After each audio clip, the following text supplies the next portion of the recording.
मैं ही इस सृष्टि की रचना करता हूँ, मैं ही इसका पालन पोषण करता हूँ और मैं ही इस सृष्टि का विनाश करता हूँ। जब संसार में धर्म की हानि और अधर्म की विजय होगी, तब मैं इस पृथ्वी पर अवतार लूंगा। शांति से भी दुखों का अंत होता है और शांति से भी मनुष्य की बुद्धि शीघ्र ही स्थिर ईश्वर से युक्त हो जाती है। आत्मा का अंतिम लक्ष्य परमात्मा से मिलन होता है। मौन सबसे अच्छा है ऐसे व्यक्ति के लिए जो आपके शब्दों को महत्व नहीं देता। जो बात सच पर आधारित हो उसे करना या देखना, और मित्रों से कभी डरना नहीं चाहिए।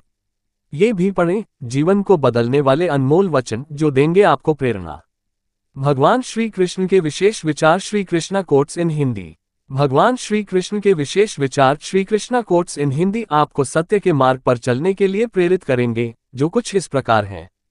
इच्छा पूरी नहीं होती तो क्रोध बढ़ती है, और इच्छा पूरी नहीं होती तो लोभ बढ़ती है।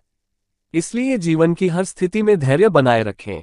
धर्म केवल रास्ते पर चलता है, लेकिन मंजिल तक तो कर्म ही पहुंचता है।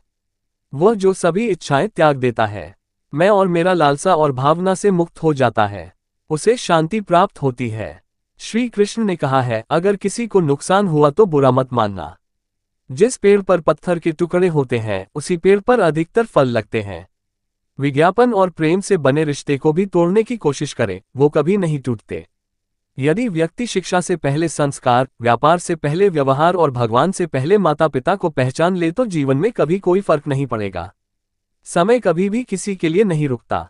मनुष्य को अपने मन को बार बार समझाना चाहिए कि ईश्वर का सिवाय उसका कोई नहीं है। मनुष्य को हर परिस्थिति में शांति और धैर्य बनाए रखना चाहिए, क्योंकि यही उसे महानता की ओर ले जाता है।